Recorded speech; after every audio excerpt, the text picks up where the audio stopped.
María Evangelizadora Radio, un pedacito de cielo en tu hogar. Te presenta el santo de hoy, 4 de julio, Santa Isabel de Portugal.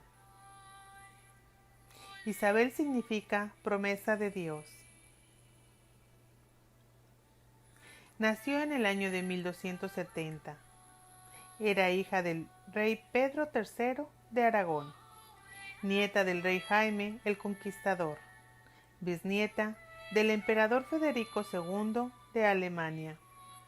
Le pusieron este nombre en honor de su tía abuela Santa Isabel de Hungría. Santa Isabel tuvo la dicha que su familia se esmerara extremadamente en formarla lo mejor posible en su niñez. Desde muy niña tenía una notable inclinación hacia la piedad y un gusto especial por imitar los buenos ejemplos que leía en las vidas de los santos o que observaba en las vidas de las personas buenas. En su casa le enseñaron que si quería en verdad agradar a Dios, debía unir a su oración la mortificación de sus gustos y caprichos y esforzarse por evitar todo aquello que la pudiera inclinar hacia el pecado. Le repetían una frase antigua: tanta mayor libertad de espíritu tendrás, cuanto menos deseos de cosas inútiles o dañosas tengas. Sus educadores le enseñaron que una mortificación muy formativa es acostumbrarse a no comer nada entre horas y soportar con paciencia que no se cumplan los propios deseos y esmerarse cada día por no amargarle ni complicarle la vida a los demás. Dicen sus biógrafos que la formidable santidad que demostró más tarde se debe en gran parte a la esmerada educación que ella recibió en su niñez. A los 15 años ya sus padres la habían casado con el rey de Portugal, Dionisio. Este hombre admiraba las cualidades de tan buena esposa, pero él por su parte tenía un genio violento y era bastante infiel en su matrimonio. Llevaba una vida nada santa y bastante escandalosa, lo cual era una continua causa de sufrimientos para la joven reina, quien soportara todo con la más exquisita bondad y heroica paciencia. El rey no era ningún santo, pero dejaba a Isabel en plena libertad para dedicarse a la piedad y a obras de caridad. Ella se levantaba de madrugada y leía cada día 6 salmos de la Santa Biblia. Luego asistía devotamente a la Santa Misa. Enseguida se dedicaba a dirigir las labores del numeroso personal del palacio. En horas libres se reunía con otras damas a coser y a bordar y a fabricar vestidos para los pobres. Las tardes las dedicaba a visitar a ancianos y enfermos y a socorrer cuanto necesitado encontraba. Hizo construir albergues para indigentes, forasteros y peregrinos. En la capital fundó un hospital para pobres, un colegio gratuito para niñas, una casa para mujeres arrepentidas y un hospicio para niños abandonados. Conseguía ayudas para construir puentes en sitios peligrosos y repartía con gran generosidad toda clase de ayudas. Visitaba enfermos, conseguía médicos para los que no tenía con qué pagar la consulta, hacía construir conventos para religiosos. A las muchachas muy pobres les costeaba lo necesario para que pudieran entrar al convento. Si así lo deseaban, tenía guardada una linda corona de oro y unos adornos muy bellos y hermosos vestidos de bodas, que prestaba a las muchachas más pobres para que pudieran lucir bien hermosas el día de su matrimonio.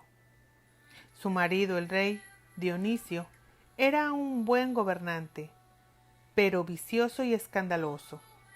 Ella rezaba por él, ofrecía sacrificios por su conversión y se esforzaba por convencerlo con palabras bondadosas para que cambiara su conducta. Llegó hasta el extremo de educarle los hijos naturales que él tenía con otras mujeres. Tuvo 2 hijos, Alfonso, que será rey de Portugal, sucesor de su padre, y Constancia, futura reina de Castilla. Pero Alfonso dio muestras desde muy joven de poseer un carácter violento y rebelde, y en parte esta rebeldía se debía a las preferencias que su padre demostraba por sus hijos naturales. En 2 ocasiones, Alfonso promovió la guerra civil en su país y se declaró contra su propio padre. Isabel trabajó hasta lo increíble. Con su bondad, su amabilidad y su extraordinaria capacidad de sacrificio y su poder de convicción, hasta que obtuvo que el hijo y el papá hicieran las paces. Lo grave era que los partidos políticos hacían todo lo más posible para poder enemistar al rey Dionisio y a su hijo Alfonso. Algunas veces, cuando los ejércitos de su esposo y de su hijo se preparaban para combatirse, ella, vestida de sencilla campesina, atravesaba los campos y se iba hacia donde estaban los guerreros y de rodillas ante el esposo o el hijo les hacía jurarse perdón y obtenía la paz. Son impresionantes las cartas que se conservan de esta reina pacificadora. Escribe a su esposo: como una loba enfurecida a la cual le van a matar a su hijito, lucharé por no dejar que las armas del rey se lancen contra nuestro propio hijo. Pero al mismo tiempo haré que primero me destrocen a mí las armas de los ejércitos de mi hijo antes de que ellos disparen contra los seguidores de su padre. Al hijo le escribe: por Santa María la Virgen, te pido que hagas las paces con tu padre. Mira que los guerreros queman casas, destruyen cultivos y destrozan todo. No con las armas, hijo, no con las armas arreglamos los problemas, sino dialogando, consiguiendo arbitrajes para arreglar los conflictos. Yo haré que las tropas del rey se alejen y que los reclamos del hijo sean atendidos. Pero por favor, recuerda que tienes deberes gravísimos con tu padre, como hijo y como súbdito con el rey. Y conseguía la paz una y otra vez. Su esposo murió muy arrepentido, y entonces Isabel dedicó el resto de su vida a socorrer pobres, auxiliar enfermos, ayudar a religiosos y rezar y meditar. Pero un día supo que entre su hijo Alfonso de Portugal y su nieto el rey de Castilla habían estallado la guerra. Anciana y achacosa como estaba, emprendió un larguísimo viaje con colores horrendos y caminos peligrosos para lograr la paz entre los 2 contendores. Y este viaje fue mortal para ella.